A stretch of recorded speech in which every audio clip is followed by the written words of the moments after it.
안녕하세요. 해그린TV입니다. 실방을 실방을 켜려다가, 네네네. 다른 게 아니고, 여러분, 6월에 꽃이 온다, 5월에 택배 사고가 일어난다, 이해가시나요? 이번에 좋은 현상으로 리카스테들이 얼었어요. 그래서 중간에 제가, 지금도 이거 보여드리려고 가지고 왔는데요. 이거 한번 보시겠어요? 제가 이제 이가 붉어서 심어놓고 균형을 못 잡아서 제가 이렇게 묶어놨어요. 그죠? 그런데 이건 뭐예요? 이거 뭐예요? 이건 지주사고입니다. 지주사고. 세상에, 거기서 촉이 나오는 거를 이 아이가 이제 막았는 거예요. 그걸 모르고, 그래서 항상 이런 거는, 저도 이런 거 할 때는 조심하라고 말씀을 드리는데, 예, 이제 묶는데 정신이 팔려서 이렇게 묶었던 거예요. 어떻게 글이 뚫고 나오냐고요, 이 아이가.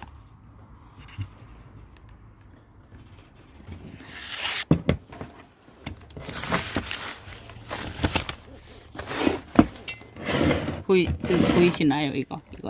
여기를 지주로 묶었었는데, 여기에 세상에, 신화가 나오고 있었던 거예요. 그래서 지금은 약간 흔들리는 것 같지는 않아서 괜찮을 것 같은데요. 여기다, 네. 그래서 이제 여러 가지 사고가 일어나네요. 네. 그래서 6월 달에 택배를 보냈는데 리카스테가 꽃이 얼었다? 와, 있을 수 없는 일이잖아요. 그런데 이제 어떤 일이 있었냐면, 이 아이가 며칠을 밖에 있었어요. 금요일날 가니까, 금요일날 갔던 택배가 못 들어가고, 안 들어가고 있었던 거예요. 예. 그래도 6월달에 택배가 얼 수는 없거든. 그러니까 리카스테가 나름 강하거든요. 그래서 얼 거라는 생각은 해보지를 꿈에도 안 해봤어요. 그런데 이제 화요일날 그날 6월 초에 추운 날 화요일날 보냈는데 수요일날 도착했는데 얼었어요. 한번 보시겠어요? 그러니까 제가 영상을 모아놨었는데 그 영상이 사라져 버렸어요.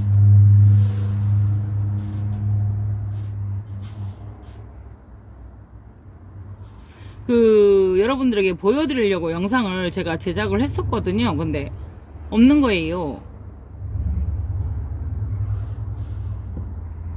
이거 한번 보시겠어요? 네. 리카스테가 이게 이렇게 다 얼어버린 거예요. 꽃만. 여러분, 꽃만. 보이시나요? 꽃만 이렇게 다 얼어버린 거예요. 무려 꽃대가 10대였어요, 여러분. 얼마나 아까워요. 근데 이제 요거는 금요일날 갔다가 수요일날 화요일날 도착을 한 케이스고요. 요거는 화요일날 보냈는데 이렇게 된 거예요. 두 개는 그래도 정정하죠. 멀쩡하죠. 네, 꽃대가 얼어버린 거죠. 4개나 되는데 근데 이 아이들은 쌩쌩해요. 그러니까 리카스테가 6월달에 택배하다가 택배가 얼 거라는 생각은 저 솔직히 조금도 상상을 안 해봤거든요, 여러분. 네. 그래서 리카스테에 대해서 조금 더 우리 알아보기로 해요. 근데 조금 같은 경우도 여기다 지주를 세우고 제가 흔들린다고 지주를 묶었더니 너무 깊이 심기 싫어서 그랬더니 이 아이들이 지주 끈에 묶여서 이렇게 돼 있는 거예요. 그래서 나오고 있어요. 그래서 다행히 그 아이는 그랬어요. 보내주세요. 그랬더니 이제 요 분도 이렇게 참 감사한 게 이자를 빌어서 참 감사합니다. 와도 2송이짜리 밖에 보내줄 수가 없었어요. 근데 살아있는 생물을 어떻게 반품을 해요? 라고 말씀을 하시는데 정말 그게 진정한 애난인이었어요. 꽃을 사랑하는. 네. 그래서 다른 애들은 관계가 괜찮아요. 그러니까 이 아이가 돌아온 아이도 보내주세요 했는데 아까 보셨듯이 꽃된 그 벌브는 멀쩡했었잖아요. 그래서 지금 이 아이들 새 벌브 낸다고 이렇게 쪼글쪼글 하거든요. 그래서 이제 그 아이는 이제 제가 키워서 꽃을 보면 되는데 꽃대가 너무 아까웠어요.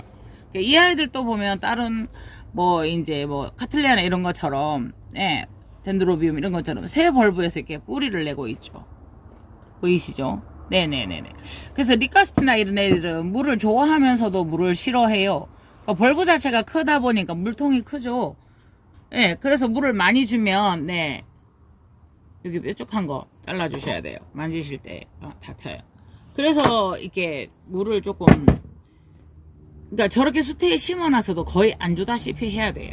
그리고 이제 요거는 이제 어거리 카툼이라서 예, 잘라주려고 여러분들에게 보여주고 잘라드리려고 제가 이렇게 들고 있었어요. 산제품이고요. 이거 여쭤보시는 분이 있었어요.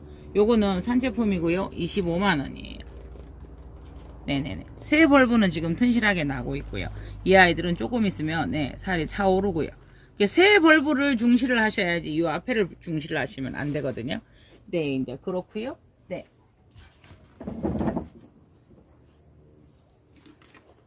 리카스테 자체가 보면은 지금은 요 리카스테는요. 네, 이게 오래됐죠. 여러분 생각을 해보세요. 이 벌브를 한번 보세요. 벌브. 이 물바구니 한번 보세요. 그러니까 엄마야, 아야야. 진행붕괴 이게 저는 한번 꽃을 봤었잖아요. 그래서 다시 이 아이가 꽃이 필 거라는 생각은 안 해봤어요. 그래서 분갈이를 한 아이잖아요. 그래서 이것도 좀 넓은 데다 한다고 했는데 더 넓은 데다 해야 될 것 같은 생각이 들어요. 그죠? 이 아이가 지금 이렇게 뚫고 나와서 네네. 그래서 지금 꽃이 있고 이래서 손대면 안 될 것 같고 설마 하고 이제 이게 작겠어 하고 했더니 이게 작은 거죠 지금. 네, 그래서 이제 리카스테 아로마티카인데요. 리카스테는 저산지대와 고산지대 두 종이 있대요. 고산지대 거는 조금 꽃이 크고요. 저도 쇼남브라이트다 뭐 대여섯 가지, 7, 8가지를 접해봤지만 제일 예쁘더라고요. 아로마티카가. 네, 노란색이에요. 아로마티카는 원종이고. 네, 이제 요새는 그 교배 정도 많이 나와요. 그래서 이제 보면은 리카스테 같은 경우에는 저산지대와 고산지대가 있고요. 저산지대 1000m 이하에 사는 이제 저산층이 보면 대표적인 게 아로마티카.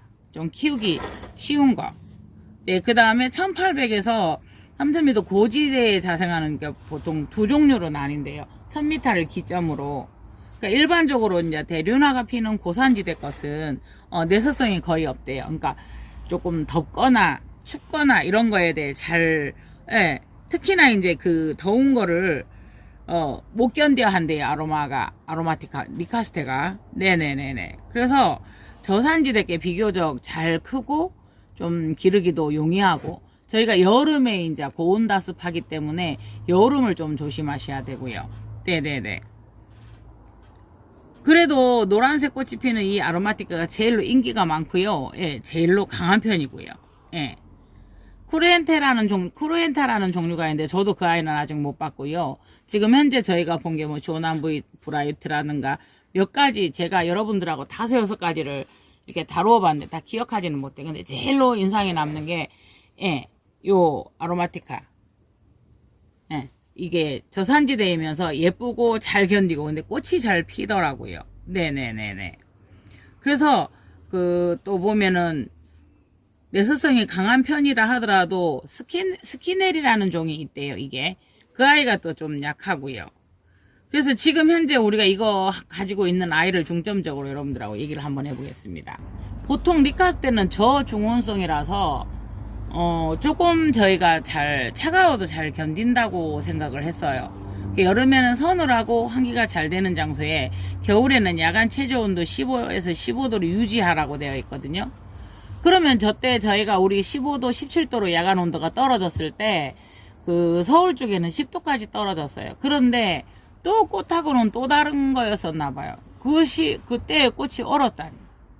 그래 며칠 한 데서 잔 거는 그럴 수도 있다고 하지만 박스에 포장이 되어 있었고 그래서 저는 이거 리카스테도 보면 이제 제가 여러분들이 보면 호접을 많이 잘 다루고 있고 잘 키우고 계셔서 호접처럼 키우세요 라고 얘기를 하거든요. 그러니까 호접처럼 딱 보면 중저온성 고온이 잘 견딘다 하더라도 호접도 여름에 제일 위험하잖아요. 그래서 10도 정도 추운 곳에서 월동을 시키면 꽃이 잘 안 맺힌대요. 그러니까 개화기가 지연돼서 이거는 난원에서나 뭐 이거는 일부러 그런 건 아닌데 지금 얘가 이렇게 피었고요. 난원에서는 온도로서 뭐 좀 늦게 출하하려고 뭐 그렇게 하는 것도 있겠지만 10도 이하에서 이게 저온을 시켜버리면은 꽃을 늦게 핀대요. 그러니까 이 아이들이 보통 겨울에 피워줘야 되는데 지금 이 시기에 피었거든요. 그러니까 조금씩 난원에서는 그렇게 할 수는 있겠지만 보니까 얘가 지금 2번째 피는 거거든요, 여러분. 네네. 그래서 여러분 저는 그 10도에서 15도라고 했기 때문에 15도 이상 카틀레아나 호접은 18도 이상이지만 카틀레아도 15도 이상이기 때문에 카틀레아나 이런 아이들처럼 15도 이상을 유지했으면 하는 생각을 합니다. 낮에는 비교적 20에서 23도. 모든 난들이 보통 18도에서 22, 3도 사이에 제가 항상 난원 같은 데면 같은 곳에 있습니다라고 얘기를 하잖아요. 호접 같은 경우에는 조금 더 뭐 개화식이든 이런 걸 위해서 좀 꽃이 피는 곳은 시원하거든요. 뭐 온도를 주어서 개화를 촉진하는 것도 있지만 그래서 겨울철에는 최저 온도를 15도 이상은 해주셔야 돼요. 그래서 너무 낮게 하면 꽃이 늦게 핀다? 늦게 피어도 피기만 하고 건강하기만 하면 괜찮겠는데 그렇지 않잖아요. 이번 뭐 실험 아닌 실험이 되어버렸는데 10도에서도 이 아이들이 얼었다는 거거든요. 그래서 이제 얘들은 입이 보면 점점 이렇게 크게 자라잖아요. 이거보다 더 훨씬 크게 자랄 거거든요. 그러면 이제 가을 되면은 이 아이들이 한 입, 두 입 다 떨어진다고. 덴드로비움처럼 가을 되면 덴드로비움들도 그렇지만 이 아이들은 가을 되면 덴드로비움들 입 떨어지듯이 다 떨어져요, 여러분. 이게 떨어져 가지고 초겨울에 거의 모든 잎이 다 떨어지고 휴면 상태로 들어가거든요. 그래서 휴면 상태에 들어가서 있다가 이 아이들이 조금 보면은 꽃을 피우게 되어 있거든요. 그러니까 보통 7도 정도에서 만일에 이제 월동을 시킨다든가 휴면 시기에 들어갔다고 해서 너무 10도, 7도의 낮은 온도에서 얘들을 휴면을 시킨다든가 하시면은 이 아이들이 그 좀 식물이 약해지고 벌브가 이제 좀 누리끼리해지기도 해요, 여러분. 그래서 이 아이들은 너무 좋은 애 하시면 안 돼요. 근데 그 가정에서도 그렇고 특히나 난원에서는 같은 온도에서 같은 아이들을 다 같이 키우잖아요. 지금 여기에 몇 가지를 늘어 놓았지만 이 아이들 다 같이 키우거든요. 그래서 제가 내린 결론이 전에부터도 제가 뭐 작은 난원을 한다 하더라도 다른 난원을 돌아보면 같은 곳에 다 있단 말이에요. 그래서 18도 이상 25도 이 정도에서 제일로 얘들이 잘 커요. 특히나 리카스테 같은 경우에도 이렇게 7도 이하나 되면 이미 얼어서 이것까지 벌브까지 다 얼어버려요. 벌브 다 얼어버려서 물러서 왜 있잖아요. 말랑말랑하게 녹아내려 버리거든요. 그래서 이 아이는 이제 뭐 좀 노화가 돼서 꽃을 세우고 하면서 이렇게 심을 때도 여러분 이렇게 깊이 심어지고 이러면 이거는 썩은 건 아니고 여러분 바크에 심어두면 바크 물이에요. 그래서 물을 안 좋아하거든요. 어떻게 보면 이런 아이들은 바크에 잘 사는 것 같아요. 특히나 약간 조금 더 큰 화분에 바크로 심으면 어떻겠는가라는 생각을 해보거든요. 그래서 요거를 그렇게 심었는데 지금 벌써 이렇게 돼서 옮겨야 되는 사태가 벌어져서 이런 일이 한번 벌어졌습니다. 그래서 너무 약하게 하지 마시고요. 15도 이상. 그러니까 호접처럼 키우라라는 말이 제일로 좋은 것 같습니다. 네. 특히나 또 여름에, 아니, 겨울이든 이럴 때 보면, 여름도 그렇지만, 특히나 물이 많을 때 저습이 오면 어떻게, 그러니까 과습과 저온이 오면 어떻게 돼요? 더 춥죠? 여러분, 우리가 밖에 있을 때 우리가 뭐, 보온도 중요하지만, 물이 묻으면 더 춥잖아요. 그래서, 겨울에는 정말 휴먼기이기 때문에 물을 좀 아끼시는 게 좋고요. 예. 거의 뭐, 이제 언급하고 싶지도 않죠. 5도 이하에서는 월동이 불가능하다. 7도는 근데 그 온도를 저는 잊어버리셨으면 좋겠어요. 15도 이하로 내려가지 않게 하시면 좋을 것 같아요. 네네네. 그래서 5도 이하에서는 월동이 불가능하다. 이렇게 이제 이론적으로는 그렇게 되어 있어요. 그러지 마시고 월동을 시키려고 하지 마시고 호접처럼 키우셔서요. 9월 말에서 10월 초부터 온실에서 재배하고 5월경 기온이 15도 정도 올라갔을 때 이 아이를 5개로 내놓는 거 좋아요. 그러면 여러분 지금도 그렇잖아요. 5월에 15도 정도에서 5개로 내라. 그러면 저는 6월달에 이거를 택배를 보냈단 말이에요. 그래서 지금 지구가 온난화나 뭐 이렇게 뭐 어떤 기온 이런 것들이 많이 오기는 해요. 그래서 저도 굉장히 좋은 경험을 했죠. 제가 올해 3월쯤입니까? 온도 막 떨어질 때 제가 차에다가 저기 두고 그 뭡니까? 이 아이들을 두고 물 한 모금 마셨어. 이 아이들을 두고 한 서너 시간인데 차에 있는 건데 근데 완전 얼어버렸죠.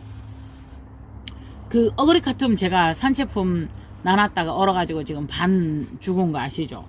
근데 그 아이들도 남아있는 저 아이들도 살아남으려고 하면 엄청 애를 먹죠. 적어도 2년 이상은 쟤들이 애를 먹을 거거든요. 그래서 5월달 야간 15도 이상 됐을 때 밖으로 내라라는 것은 뭐 7도 10도에서 뭐 월동시키면 어떠고 그 말 자체를 잊어버리고 15도 이상을 유지해 주시라는 얘기를 말씀을 드리고 싶습니다.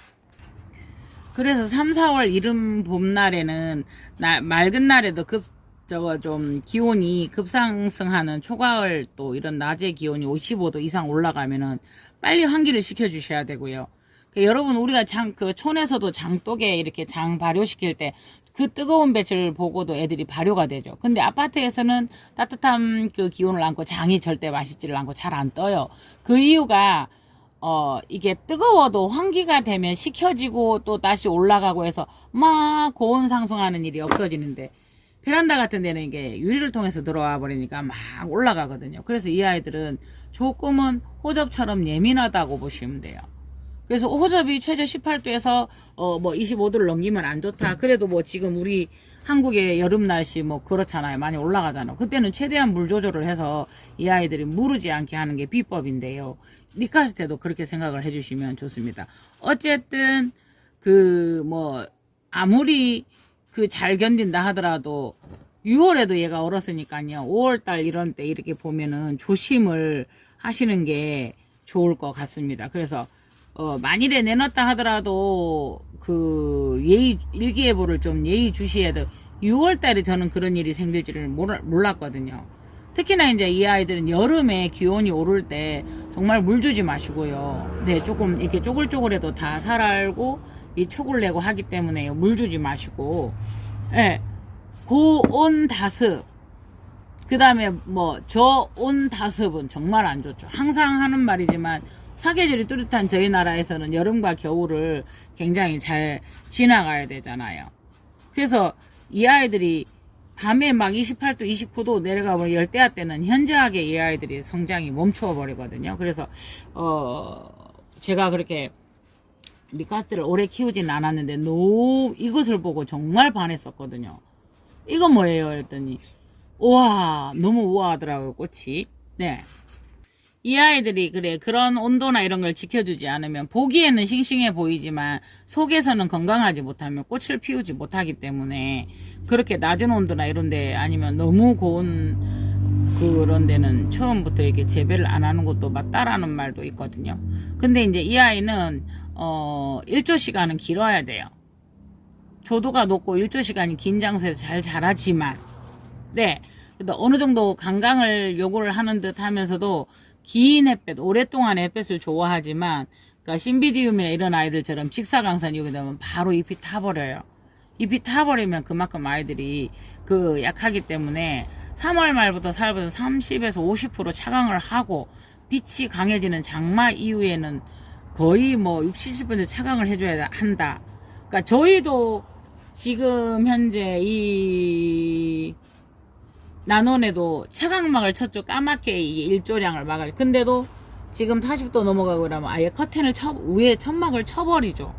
천막을 쳐서 한 1m나 이렇게 30cm 띄워서 빛이 들어오게끔 하고 차단을 해주거든요. 그러면 차단을 해주라라는 거는 그래서 저는 가면 갈수록 얘기를 하다가 보면 얘는 호접처럼 키우면 딱 좋을 것 같아요. 네네네. 그래서 겨울에는 누구든지 그렇잖아요. 빛이 약해지면 차광을 하지 않는 거고요. 그래서 봄에 휴면에서 깨어나서 새뿌리가 나오기 시작하면 관수량을 조금씩, 겨울에는 추웠잖아요. 추웠고 벌브가 통통하기 때문에 물을 많이 저장하고 있어서 물을 거의 많이 안 주는 편에 휴면기고 이렇게 안 주지만은 봄에서 살살 살아나면서 조금씩 양을 늘려서 또 충분한 수분을 적셔줘야 됩니다. 그래서 이 아이 같은 경우에는 제가 몇 가지는 바크가 참 용이하겠다, 물관리가 중요하겠다라는 생각이 들죠. 만일에 수태에다가 심은 아이들도 많아요. 그러면 지금도 말라 있거든요. 그저께 물을 주었어도 어차피 똑같이 물을 주어요. 똑같이 주는데 그래도 빨리 마르도록 해주고 그 다음번에 물을 줄 때는 안 준다든가 이런 식으로 해서 물을 좀 조금 작게 주셔야 되고요. 그러니까 대부분 이래서 이런 아이들을 빼보면 뿌리가 성한 아이들이 없어요. 이런 아이들이 보면 그래도 앞에서 뿌리 내고 잘 자라긴 하지만 그래서 이제 항상 호접이든 뭐든 모든 난들이 가습을 이렇게 하면은 이제 새뿌리가 썩어서, 예, 마르는 정도를 잘 관찰해서 식재가 뭐에 있냐에 따라서, 네, 2, 3일 만에 물을 줄 수도 있고요. 바크가 제일 이런 아이들은 용이할 듯 해요. 그러니까 물이 필요해서 벌브를 크게 가지고 있으면서 물이 너무 많이 닿는 것은 나는 싫어라고 얘기를 하니까 포송포송 이게 그런 거를 좀 원하는 아이들 같습니다. 그래서 이제 참 위험한 얘기인데 잘못하면은 하루에 뭐 이렇게 일조량이 좋을 때는 하루에 한번 뭐 3, 4월에 물을 주라라고 이렇게 내용이 나와 있는데 여러분 여기 물 어떤 식재냐에 따라 다른데 이거를 하루에 물을 준다는 건 말이 안 된다고 생각을 하거든요. 그래서 물을 조금씩 겨울이나 비교적 겨울이나 이런 때보다는 뭐 겨울이나 여름보다는 물을 늘리겠지만 물을 너무 가습은 정말 안 된다는 거예요. 지금도 저는 요거 바삭바삭 하고요. 가운데는 바크예요, 여러분. 혼합식재를 제가 잘 안 썼는데 한 번씩 조금 지속적으로 수분을 유지하면서도 싫어한다라면 바크와 수태의 어떤 그 결합이 그게 참 좋을 듯해요. 네, 그래서 수태는 약간의 그 핸드폰이 하나가 자꾸 여기 온실에 온도 이렇게 연락이 오네요. 그래서 어쨌든 최대한 이 아이는 휴면기 때는 거의 물을 필요로 하기 때문에 그 난원 같은 데서는 거의 뭐 습도만으로도 키워질 수 있기 때문에 집은 또 다르잖아요. 그래서 봄이 시작되면은 일주일에 한두 번씩 물을 조금씩 주면서 그러니까 물을 조금씩 자주 주면서 건조하게 관리하는 게 제일 요령인 것 같습니다. 그리고 이제 그 비료는요, 여러분 4월 중순에서 7월까지 1000배로 희석된 거 보통 2000대 1로 이렇게 희석해서 물에다 희석해서 주거든요. 근데 이제 이거는 1000배로 주라고 하거든요. 1000배로 섞어서 10일에 한 번 정도 주고요. 5월에는 그 한 번씩 되게 이제 조금 더 5월에는 조금 더 진하게 한 번 좀 더 주고요. 네네네. 그 다음에 8, 9월에는 대부분의 난들이 8, 9월에는 이게 비료를 잘 안 주잖아요. 그러니까 이런 조직들이 연하게 돼 있어요. 그러니까 하다못해 여름이 되면 여러분 철이 녹아서 철도가 이렇게 간격이 떨어져 있는 이유가 철이 늘어나니까 그 간격이 떨어져 있지 않으면 이게 늘어나서 약가락처럼 휘어버리니까 위험하니까 공간을 떼어놓듯이 철도 녹는데 식물도 이렇게 늘어지거든요. 그때는 여름이나 이럴 때는 액비나 이런 거 이렇게 쉽게 말하면 시비를 주지 말고 물도 많이 거의 줄이시고요. 왜냐하면은 이런 아이들은 거의 이렇게 물통을 짊어지고 있기 때문에 여름에 물을 주면서 이렇게 부드러워진 곳에다가 이렇게 물을 주면은 얘들이 더 연해지죠. 연부가 올 수도 있죠. 왜냐면 조직이 연해지니까. 그런데 이제 저지대산이잖아요. 특히나 아로마티카 같은 경우는 2000대 1로 한 번쯤 주어도 괜찮아요. 근데 굳이 봄이나 이렇게 그 1년을 놓고 볼 때 충분히 잘 제대로 해주었다면 여름은 잠깐 쉬어줘도 되는 거죠. 겨울은 잠깐 쉬어줘도 되는 거죠. 네. 그래서 그 상태를 봐가면서 여름에도 조금 이 아이들이 그렇다면 2000대 1배로 해서 한 달에 2번? 이렇게 주어도 괜찮아요. 한 달에 한 번 정도. 그러니까 저는 요새 이제 택하는 방법이 뭐냐면 여기에다가 이제 알비료를 조금만 올려놨어요. 네. 그래서 평소에는 물을 주다가 이제 액비 줄 때 뭐 한 달에 한 번이든 한 번 2000대 1로 한 번 주고 이렇거든요. 네. 그래서 그렇게 알비료 하얗게 되어 있는 알비료가 있어. 오수목 것도 노랗잖아요. 하얗게 된 고형질 비료가 있어서 물을 조금씩 줄 때마다 서서히 녹아 들어가기 때문에요. 네네네. 보통 이제 찬바람이 불기 그렇게 해서 여름은 쉬어줬다가 찬바람이 불기 시작하는 9월부터는 이제 시비를 재개하면서 10월까지 2000대 1로 해서 이제 한 5월 1, 2에 한 달에 한 번이나 2번 주면은 참 좋고요. 근데 이제 요 질소 함량이 조금 낮은 것을 주면은 그럴 때는 이제 보면은 질소는 뿌리를 좋게 하고 인산칼륨은 뭐 줄기 뭐 꽃, 잎 이런 식으로 얘기를 하잖아요. 그래서 질소 함량이 조금 작은 거를 주면은 조금 벌브가 많이 통통해진다고 하거든요. 네. 그러다가 보면은 이제 여름이 지나고 그러면 또 그것도 10월, 11월에 들어가서는 이제 또 11월부터는 추워지면서 휴면기에 들어가잖아요. 아까 말씀드린 대로 잎이 떨어지고 휴면기에 들어가기 때문에 예, 절대 시비를 하지 않는 게 좋다라고 합니다. 그래서 따라서 여기에서 그러면 알비를 올려놨잖아요. 근데 그때도 보면 물도 줄어들기 때문에 그렇게 크게 관여하지 않고 예, 물을 줄이시면 여기 있던 알맹이들은 녹지 않고 잘 스며들지 않기 때문에요. 네네. 이 아이들 보통 할 때 포기 나누기로 하잖아요. 이게 지금 이 아이도 세 부분으로 하기 때문에 나누어질 수 있잖아요. 근데 이제 항상 제가 오늘 또 어떤 유튜브하고 하면서 저도 처음에는 자꾸 막 나누는 거 이런 것만 유튜버들이 하니까 이런 거 가지고도 나누고 막 하잖아요. 근데 여러분 우리가 농사를 지어서 번식하지 않을 것 같으면 항상 그러잖아. 10벌브가 3벌브 만들기는 쉬워요. 3벌브가 1벌브 만들기는 쉽지 않아요. 그래서 조금 대주로 키우시면서 항상 세력을 형성할 수 있도록 네 이거보다 더 대주 지금 이 아이가 꽃이 다 피면은 7송이가 피지만 막 이렇게 3벌브 있는 데서도 꽃송이가 10개도 나오더라고요. 그런데 이제 이 아이들을 잘 키워서 그렇게 꽃대를 좀 이렇게 보면은 참 좋지 않느냐.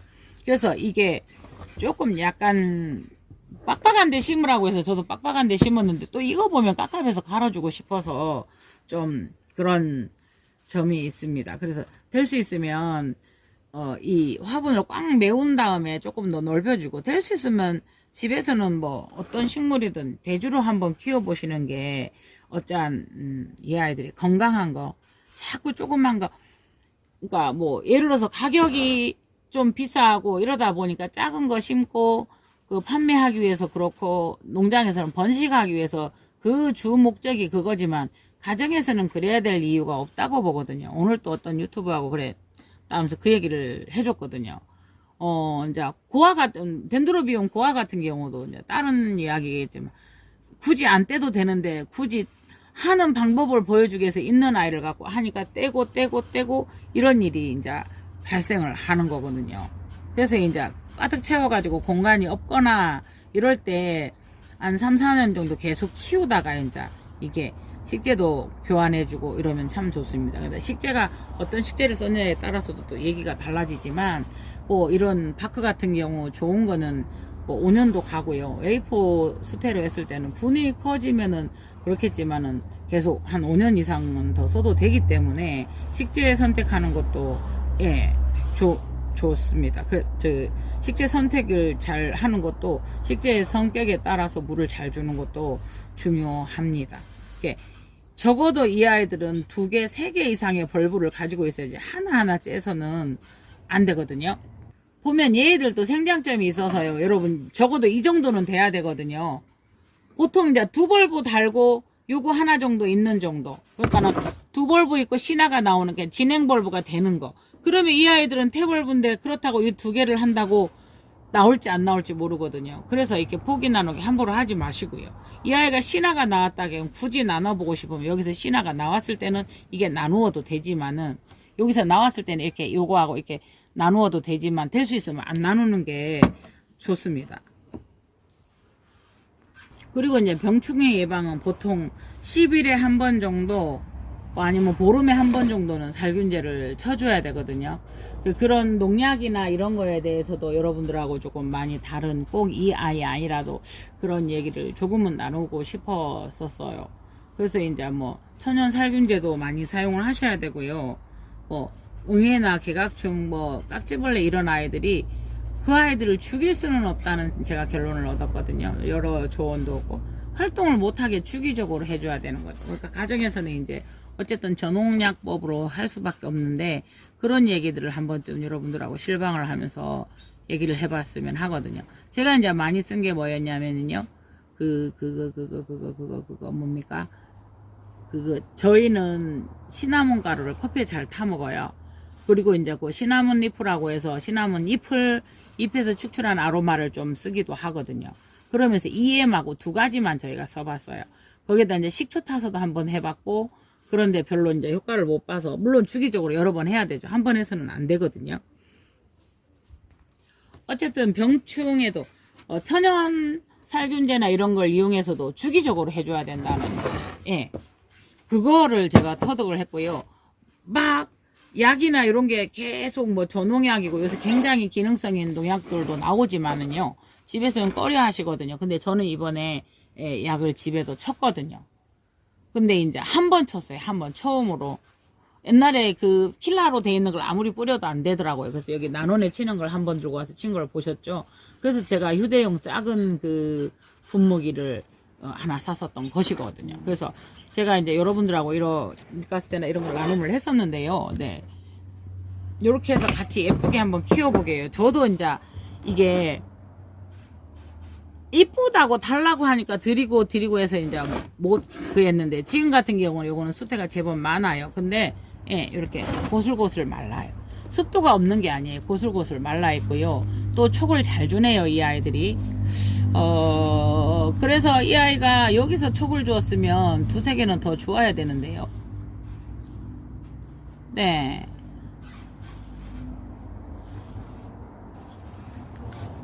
혹여나 이제 여러분들이 이런 거 포기 나누기 하다가 태벌브가 나오면 버리지 마시고, 또 태벌브를 꼽아 놓으면 나는 경우도 될 수 있으면 촉이 나는 경우가 많으니까요. 버리지 마시고요. 이게 녹았었는가 봐요, 생겼다가. 그래서 너무 깊이 묻혀 있어서 이렇게 다 올려놨거든요. 요거는 완전 수태로만 했어요, 여러분. 네. 그래서 제가 하여튼 충격 아닌 충격. 6월에 택배 하다가 2월 달에 택배 보내고 이럴 때는 얼마나 날씨 보고 애를 태우고 하는지. 옛날에 그 한번 실생 호접 보내다가 제가 완전 늙어 죽는 줄 알았어요. 그때는 난방시설도 없었잖아요. 그 마사지 샵에 매일 밤에 난방 켜놓고 퇴근하고 이랬거든요. 그래서 어쨌든 저는 그 택배에 대해서 엄청 그랬는데 6월 달에 택배를 꽃이 얼었다는 거에 대해서 굉장히 충격이었습니다. 그 계기로 조금 더 이제 이런 이야기를 하게 되고 여러분들께 말씀을 드리지만은 그것도 리카스테가 잘 견딘다고 생각해낸 리카스테가 그것도 저온성인 아로마티카가 원종이었는데 어쨌든 그래서 제가 다시 자료를 검토해보고 찾아보는 계기가 되어서 여러분들하고 함께 그나마 자료를 공유해 봅니다. 네, 이상 해그린 TV였습니다. 여러분 편한 밤 되시길 바랍니다. 감사합니다. 화이트 크리스마스입니다.